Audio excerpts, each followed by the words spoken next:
BPA भक्ति पूजन आरती TOI talent of India news. चलिए भक्तों, आज हम आपको भक्ति पूजन आरती चैनल के साथ लेकर चलते हैं उज्जैन महाकालेश्वर महादेव के मंदिर में।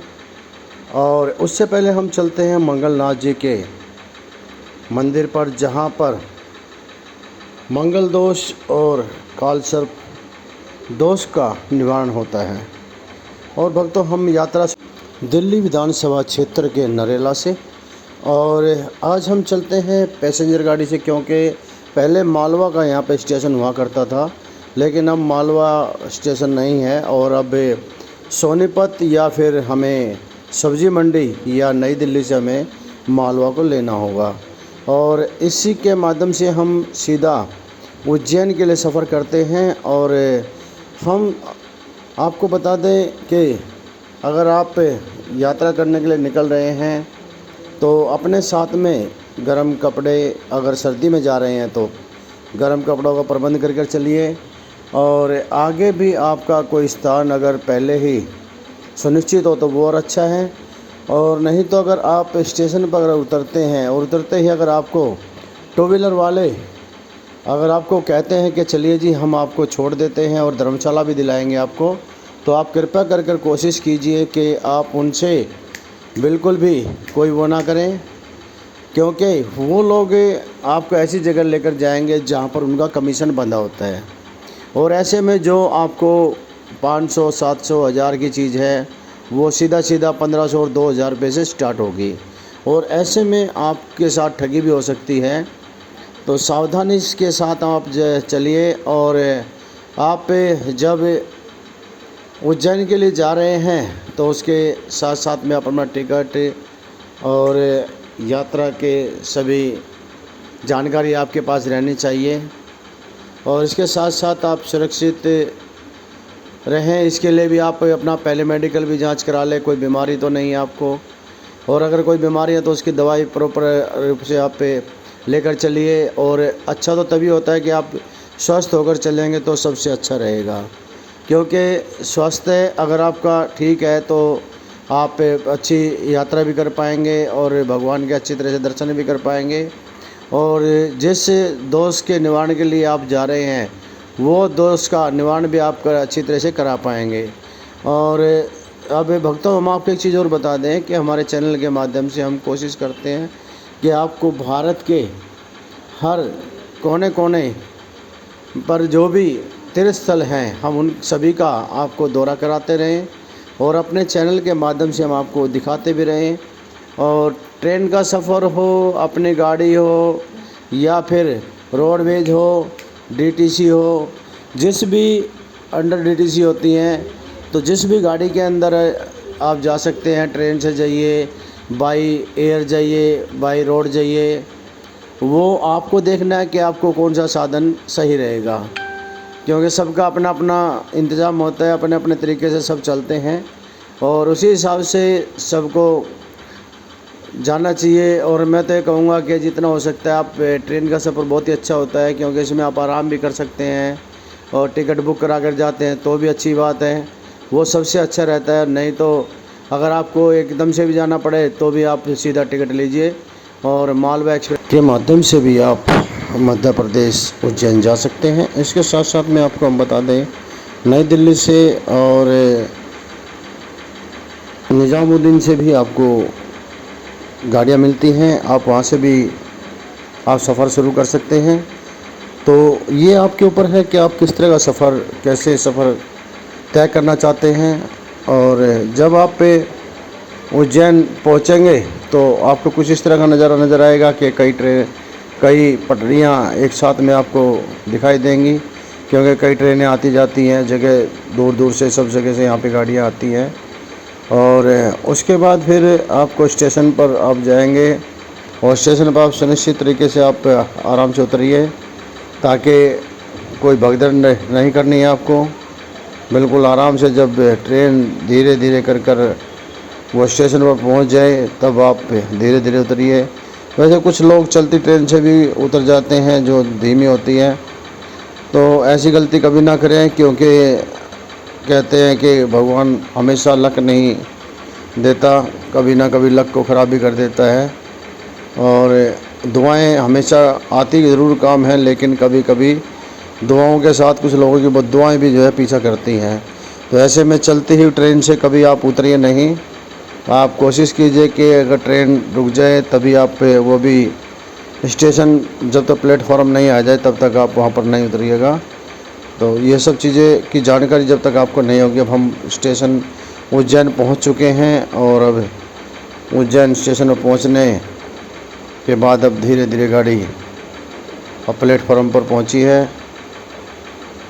और अब गाड़ी से अब देखिए कुछ जो मुसाफिर आगे जाने वाले हैं वो प्लेटफॉर्म पर खड़े हुए हैं, वो भी इंतज़ार करें गाड़ी के रुकने का।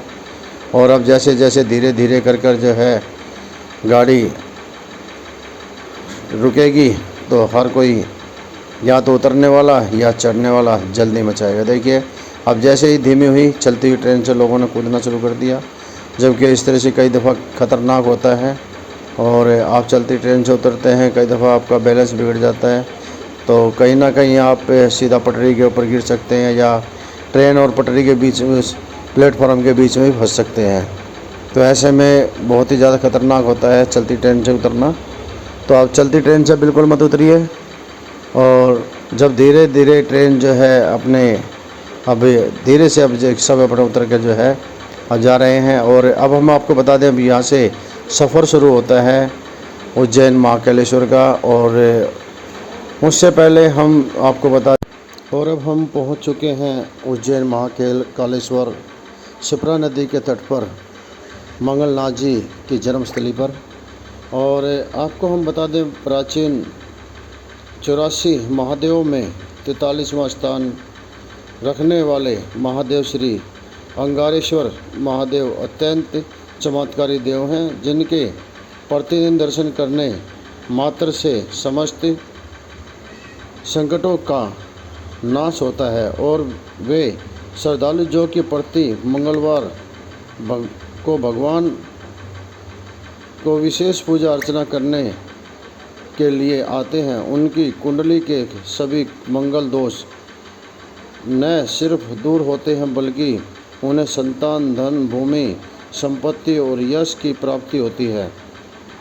स्कंद पुराण के अनुसार उज्जैन को मंगल ग्रह का जन्म स्थान माना गया है, इसलिए मंदिर में मंगल ग्रह की शांति के लिए दूर दूर से श्रद्धालु भगवान अंगारेश्वर महादेव का पूजन अर्चना करने उज्जैन आते हैं। मंगल दोष के निवारण के लिए होती है विशेष पूजा का महत्व। हमें पंडित सुनील शर्मा जी ने बताया कि वैसे तो मंगलवार को हजारों लोग भगवान अंगारेश्वर का पूजन अर्चन करने मंदिर में आते हैं, लेकिन मंगलवार को मंदिर में भगवान के लाल कुमकुम और भात चावल से पूजा करने का विशेष विधान है। उन्होंने बताया कि जिस प्रकार मंगलवार को चित्रा धनिष्ठा नक्षत्र, जो कि अति श्रेष्ठ नक्षत्र है, चतुर्थी के साथ आते हैं, उस दिन अंगारक चतुर्थी होती है। इस दिन भगवान की पूजा अर्चना दर्शन करने से वास्तु दोष, भूमि दोष के निवारण के साथ ही न्यायालय में भी विजय प्राप्त होती है। 84 महादेवों में 43वां मंगारेश्वर महादेव का स्थान विवाह में आ रहे दोष भी दूर होते हैं। पंडित सुनील शर्मा ने बताया, अंगारेश्वर महादेव मंगल के देवता हैं और मंगल को शांत करने के लिए ठंडी वस्तुओं ही भगवान को अर्पित की जाती है, इसलिए यहाँ भात पूजा भी किया जाता है। बताया जाता है कि इस पूजा से मंगल दोष का निवारण होता है। माना जाता है कि इससे विवाह में आ रहे अड़चनें दूर होती हैं, भूमि कार्य निर्विघ्न होते हैं और कोर्ट कचहरी के मामलों का शीघ्र निपटारा हो जाता है। मंगल दोष, कालसर्प दोष। उज्जैन महाकालेश्वर नगरी में प्रवेश आरंभ से ही कम होने लगते हैं। संपूर्ण समाप्ति के लिए हमें अपने पुरोहित द्वारा विधि विधान पूजा पाठ कराने से हमेशा के लिए समाप्त हो जाते हैं सभी दोष। संपूर्ण पूजा पाठ कराने के उपरांत महाकालेश्वर मंदिर में महाकाल के दर्शन करने से संपूर्ण कष्टों का निवारण हो जाता है। जय महाकाल। इसके साथ में आसपास में बहुत सारे मंदिर हैं।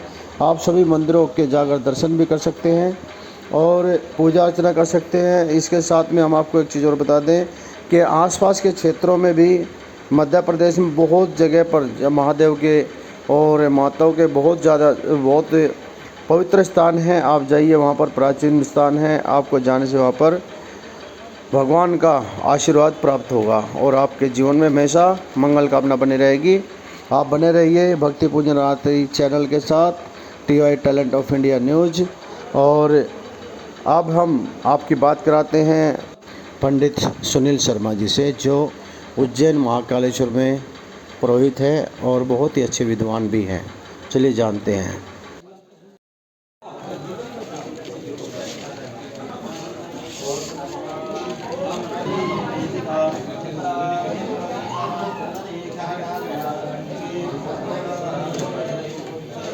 जी, ये कौन सी जगह है? ये भगवान अंगारेश्वर महादेव का स्थान है, जो 84 महागण में एक आते हैं। यहाँ महाकाल राजा है और 84 उनके गण हैं, उसमें से अंगारेश्वर महादेव आते हैं। ये मंगल का मेन जन्म स्थान है। यहाँ पर शिप्रा जी बहने के कारण यह स्थान डूब जाता था बारिश में, जैसे आप फोटो में थोड़ा सा देख सकते हैं, है ना। यहाँ बारिश में भर जाने के कारण फिर मंगलनाथ भगवान की स्थापना कर दी गई है ना। तो वहाँ पर वो जो स्थान जाता है वो उप स्थान जाता है। और मंगल का अपनी जन्म पत्रिका में 1, 4, 7, 8, 12 पे अगर मंगल अपने पत्रिका में आ जाता है तो अपनी पत्रिका मांगलिक हो जाती है। तो मंगल के लिए यहाँ पर भात पूजा की जाती है, जो मुख्य स्थान पर अभी देख सकते हैं आप, यहाँ अपनी भात पूजा हो रही है ना। बस तो भात पूजा जो है यहीं पे होती है और भी कहीं पे है? भात पूजा पूरे विश्व में सिर्फ यहीं होती है, उज्जैन में ही इसका स्थान बताया गया है, अन्यथा इसका स्थान कहीं भी नहीं होता है। काल सर्पदोष पूजन होता है वो पूरे विश्व में 3 जगह होता है। एक दक्षिण भारत में होता है उडुपी शहर में, मध्य भारत में आता है उज्जैन में, और उत्तर भारत में आता है उज्जैन में, और मध्य भारत के जो है तो लोग जाते हैं नासिक में, है ना। तो यहाँ काल सर्पदोष का पूजन भी पूरे विधान के साथ में बताया गया है। अच्छा, दोनों यही होंगे? तो पूरे विश्व में सिर्फ एक ही स्थान है जो यहाँ पर होता है, मंगल का और काल सर्पदोष का यहीं पे होगा? वो सिर्फ उज्जैन में ही होता है यहाँ पर, इसी जगह निमित्त। हाँ, इसी जगह काल सर्पदोष का और मंगल का दोनों का स्थान बताया गया है पूजन के लिए श्रेष्ठ। क्योंकि शास्त्रों में बताया गया है कि काल सर्पदोष का जब भी अपन पूजन करें वो शिप्रा के तट पर करना चाहिए। और अभी आप देख सकते हैं कि अपने शिप्रा जी के तट पर ही विराजमान है ना। इसीलिए तो इसके बाद जो है पूजा कराने के बाद फिर क्या करते हैं, कहाँ जाते हैं फिर? बस पूजन करने के बाद में अपना जो दोष रहता है वह पूर्ण रूप से, देखिए क्या होता है कि भाग्य राहु और केतु के अंतर्गत अपने सारे ग्रह आ जाते हैं तो अपना भाग्य का दरवाज़ा बंद हो जाता है। काल सर्पदोष का पूजन करने से भाग्य का दरवाज़ा खुल जाता है। इसीलिए अपने किसी भी क्षेत्र में, विद्या के क्षेत्र में, विवाह के क्षेत्र में, कार्य के क्षेत्र में जो 99 पे जाकर अपना हर कार्य रुक जाता है वह रुकता नहीं, भगवान की कृपा से पूर्ण हो जाता है। मंगल के लिए देखा जाता है, उसके शरीर में इन्फेक्शन की प्रॉब्लम होती है या फिर विवाह में कोई बाधा आ रही हो तो उसके लिए मंगल का पूजन बताया गया है। इन दोनों में पूजन करने से भगवान की कृपा से 100% उसका फल प्राप्त हो जाता है। तो फिर इसके बाद दर्शन करने के लिए, आज से दर्शन करने के बाद में अपन महाकाल दर्शन के लिए जा सकते हैं, है ना। जो यहाँ से 6 से 7 किलोमीटर दूर पड़ता है महाकालेश्वर भगवान का, जो 12 ज्योतिर्लिंगों में से एक है। अच्छा, और कौन कौन से तीर्थ है यहाँ पे?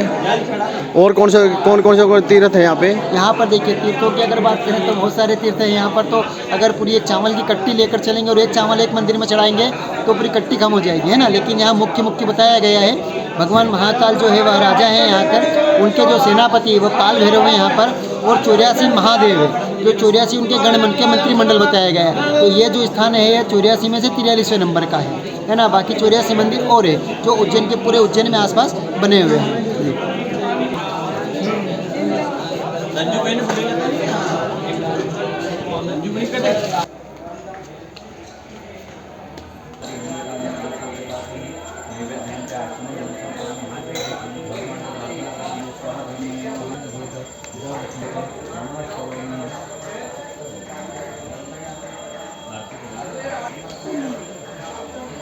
अपन यहाँ पर भगवान काल सर्पदोष देवता का पूजन करेंगे।